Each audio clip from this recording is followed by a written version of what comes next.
करो हमारी सहाय। जिन शासन जिन वाणी सदा जयवंत हो।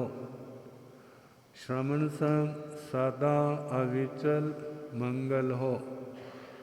मुक्ति को प्राप्त श्रमण भगवान महावीर स्वामी, उनकी परम पावन कल्याणी भागवती वाणी वाचक प्रमुख श्री इंद्र भूति गौतम आदि गणधर भगवंत योग प्रधानाचार्य परम पूज्य श्री सुधर्मा स्वामी जी महाराज, उनकी परम पावन पाठ परंपरा वर्तमान आचार्य ध्यान योगी परम पूज्य श्री शिव मुनि जी महाराज एवं गुरुजन सबके पावन चरण सरोजों में मेरा अनंत अनंत बार वंदना नमस्कार।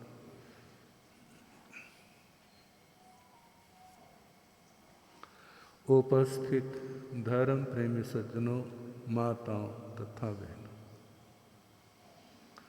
कल प्रसंग हम प्रारंभ कर रहे थे श्रवण धर्म। श्रवण धर्म देखा जाए तो साक्षात अमृत है। अमृत का स्वाद कैसा होता है?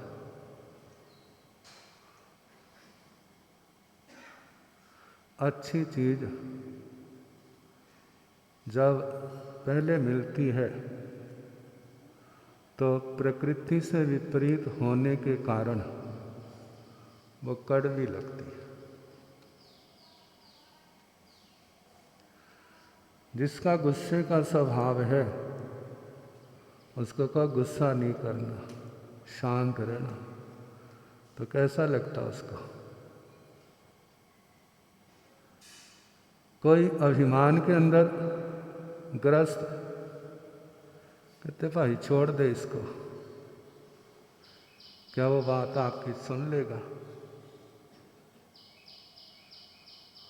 उसके लिए छोड़ना कितना मुश्किल। ऐसे प्रत्येक दोष जो एक प्रकृति बन चुके है नहीं, लेकिन बन चुके, जो होता नहीं बनता है, तो समझो उसको हम तोड़ सकते, परिवर्तन कर सकते। लेकिन उस परिवर्तन में जोर बहुत लगेगा,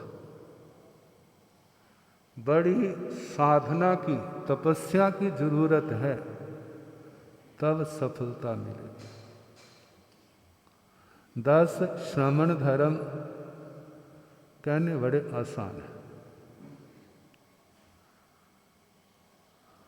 लेकिन पहले तो याद करना भी बड़ा मुश्किल है। आचरण तो बहुत आगे की बात है। आपको कहें ना आप नवकार मंत्र सुना तो फटाफट सुना देंगे।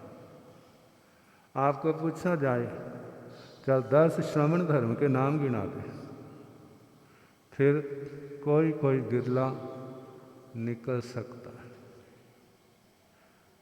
कहते हैं जो 10 श्रवण धर्म रहते कहाँ पर है? जो स्थावन प्रकार का कल संबर बताया तो रहता कहाँ है? क्या कोई स्थान विशेष है? जो क्षेत्र विशेष में इनका निवास नहीं। कहाँ निवास है? इनका क्षेत्र है पंच परमेष्ठी भगवान। कौन है क्षेत्र? पांच परमेष्ठी भगवान। हम पांच परमेष्ठी भगवंतों को वंदना करते हैं। आपके घर में रिश्तेदार आए ना, बड़ा हो तो आप मत्था टेकते हैं, और छोटा हो तो आपकी क्या अपेक्षा होती है? जब मेरे को मत्था टेके फिर मैं प्यार दूंगा, और ना टेके तो मुंह कैसा हो जाता, खिन्नता आ जाती। ये तो संसारी पक्ष। जिनके साथ आपका रिश्ता नहीं है तो शालीनता के कारण बड़े के आगे हाथ जोड़ दो, लेकिन वैसे तो नहीं जोड़ते। हम लोग, आप लोग पंच परमेष्ठी भगवंतों के चरणों में बार बार नमस्कार करते हैं, तो इसका प्रयोजन क्या है? बार बार नमस्कार करने का प्रयोजन क्यों किया जाता है? हमारे को जे लाभ होगा, सब पाप नाशनो, जे तो कह दिया, सारे पापों का नाश होगा। कहते तो बहुत बढ़िया है, जितने मर्जी पाप कर लो, नवकार पढ़ लेंगे, हमारे पाप क्या हो जाएंगे। एक कहने लगा, महाराज ये तो आपने सर्टिफिकेट दे दिया, पहले पाप कराओ, आके नवकार मंत्र पढ़ लो, आपको प्रमाण पत्र मिल गया, तुम्हारे पाप क्या हो गए। लेकिन ऐसा सोचना नादानी। 10 यति धर्म का निवास, इसका क्षेत्र पंच परमेष्ठी भगवान, अरिहंत परमात्मा, सिद्ध भगवान सिद्ध गति को पा चुके। कैसे गए? सिद्ध गति में कैसे गए? इन्हीं की आराधना करके। किनकी आराधना करके? जो स्थावन संबर और 10 श्रमण धर्म, इनका पालन करके उनके कर्म कटे। कर्म काटने का कोई और रास्ता नहीं है।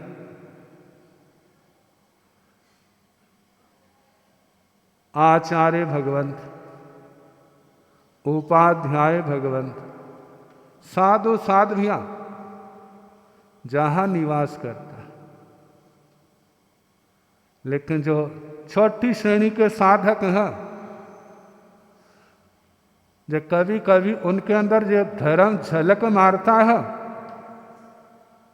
लेकिन उनके पूर्व के पाप कर्मों का जोर चलता है, तो जो गौण पड़ जाता है, फिर वहां पर कषाय अपना रंग दिखाने लग जाता है।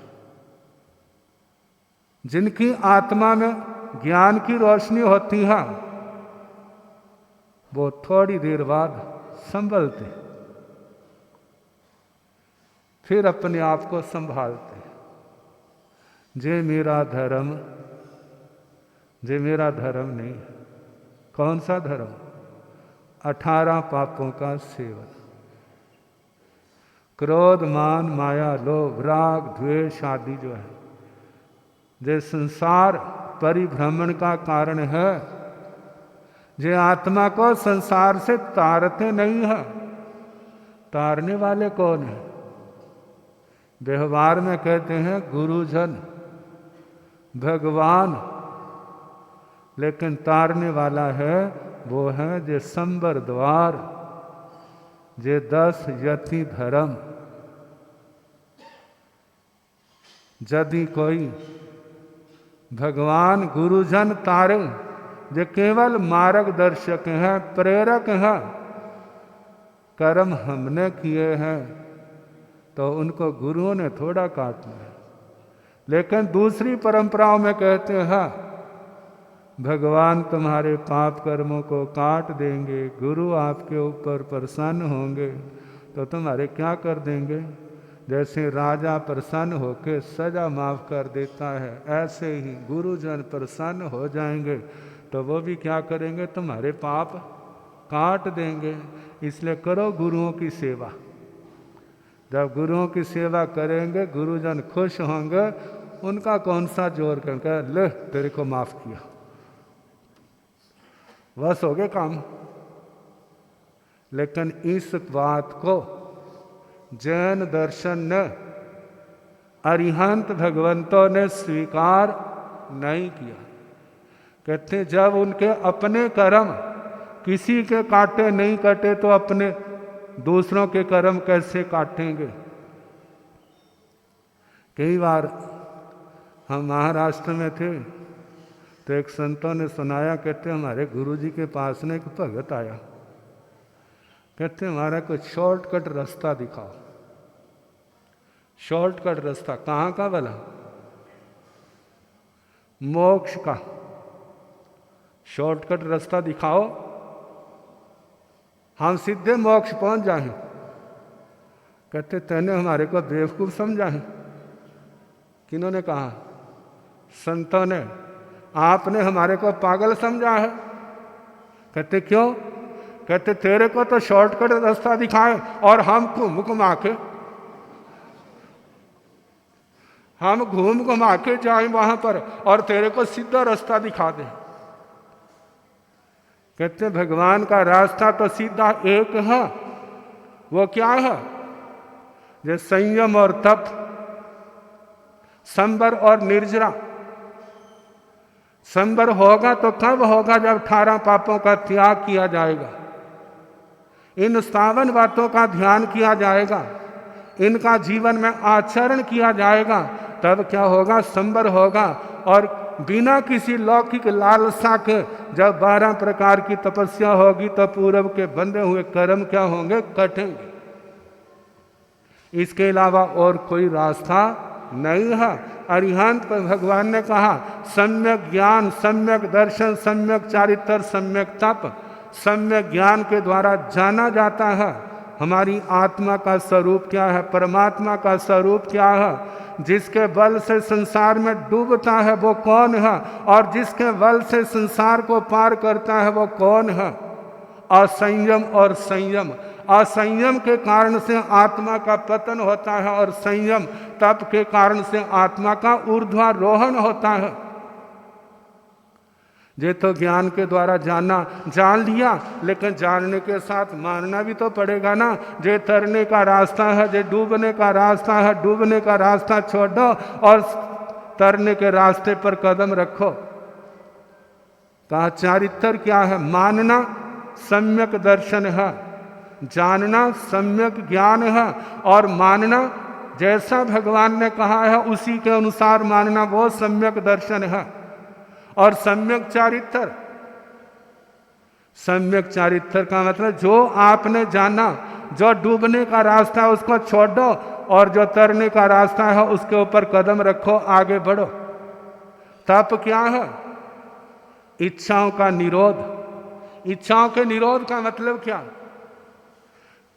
आपको बताया था 2 प्रकार की इच्छा होती है।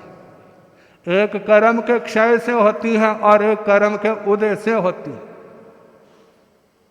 जो कर्म के उदय से इच्छा पैदा होती है वो संसार को बढ़ाने वाली होती है। संसार की तृष्णा, भोगों की लालसा, आत्मा के अंदर इच्छाएं पैदा होती हैं। इसके पीछे कौन कारण है? आत्मा का मोहनी कर्म। मोहनी कर्म के कारण से जो इच्छाएं पैदा हो रही हैं वो आत्मा को पतित करने वाली, और कर्म के क्षोभम से, क्षय से जो आत्मा में पैदा होती है। बड़ा समय हो गया गुरुओं के दर्शन नहीं किए। कितना अच्छा हो गुरुओं के दर्शन हो जाए, इच्छा पैदा हुई है। कितना जीवन हमारा खाने में, पीने में, आरंभ समारंभ में जाता है, लेकिन मेरा समय सामायिक में जाए। मैं सामायिक करूं, मैं संबर करूं। जो इच्छा पैदा हुई ना, मैं तपस्या करूं जिससे मेरा कर्मों का बोझ हल्का हो। मैं शास्त्र स्वाध्याय करूं, नवकार मंत्र से लेकर के आगमों की गाथा। आज हमारे पास भगवान नहीं है, लेकिन भगवान के मुख से निकले हुए शब्द जो हैं वो हमारे पास है, जो गुरुओं की अपार कृपा से हमारे को आगम के रूप में हमारे को प्राप्त हुए। उन आगमों का अध्ययन करो। उससे क्या होगा? जैन धर्म दिवाकर आचार्य सम्राट पूज्य श्री आत्माराम जी महाराज स्थानक सूत्र के 3रे ठाणे में एक सूत्र आता है जिसके अंदर कहा है, जिसका स्वाध्याय अच्छा है उसका ध्यान अच्छा होगा। जिसका ध्यान अच्छा है उसका तप अच्छा होगा। अब इसका जी तो सकारात्मक आ गया, नकारात्मक नेगेटिव क्या है? जिसका स्वाध्याय अच्छा नहीं उसका ध्यान भी अच्छा नहीं होगा। जिसका ध्यान अच्छा नहीं उसका तप और चरित्र अच्छे कहाँ से हो जाएंगे? जब तप और चरित्र अच्छे नहीं तो कर्मों की निर्जरा कैसे होगी? संवर निर्जरा कैसे होगी? कर्मों के बंधन कैसे टूटेंगे? उनको तोड़ने के लिए तप और चरित्र का शुद्ध होना जरूरी। तप और चरित्र का शुद्ध रखने के लिए ध्यान शुद्ध होना जरूरी है, और ध्यान को शुद्ध रखने के लिए आगम वाणी का स्वाध्याय होना जरूरी है। दुनिया के कितने लोगों को जानते हैं? कितने नाम याद है ना याद? अच्छा ये बताओ 11 गणधर भगवंतों को कितनों के नाम याद है? 11 गणधर भगवंत। कहेंगे हमारे हमें पता नहीं था, आपने पूछ लेना, नहीं तो हम याद कर लेते। कहा देखो भला दुनिया के लोगों को आप याद करते तुम्हें क्या मिलता है, लेकिन तीर्थंकर भगवंतों को आप याद करोगे, गणधर भगवंतों को याद करोगे, तीर्थंकर भगवंतों की प्रमुख शिष्या प्रवर्तनी भगवतियाँ हैं, उनको याद करोगे, उनको नमस्कार करोगे, उनकी आत्मा को, आपको कितना लाभ होगा? होगा ना? कितना लाभ होगा? शास्त्रों में तो, धर्म ग्रंथों में तो अनंत लाभ का, जिनका नाम गोत्र सुनने से भी अनंत लाभ होता है, उनको वंदना करोगे तो कितना लाभ होगा। वो कौन है? वो पंच परमेष्ठी भगवंत। तो कहा जिसका ध्यान, जिसका स्वाध्याय अच्छा, स्वाध्याय किसका? जिन्हें जो भी कोई किताब देखी वो पढ़ने लग पड़े, वो क्या है? हमारा स्वाध्याय हो गया। कहा जिस धर्म ग्रंथ को पढ़ने से आत्मा को जीव अजीव, पुण्य पाप, आश्रव, संवर, निर्जरा, बंध, मोक्ष, इन तत्वों की जानकारी हो। जीव क्या है, अजीव क्या है, पुण्य क्या है, पाप क्या है, आश्रव कैसे होता है, संवर कैसे होता है, निर्जरा कैसे होती है, कर्म का आत्मा का बंध कैसे होता है, और मोक्ष कैसे होता है। उन धर्म ग्रंथों को पढ़ना जिनसे जीव अजीव आदि तत्वों का ज्ञान हो।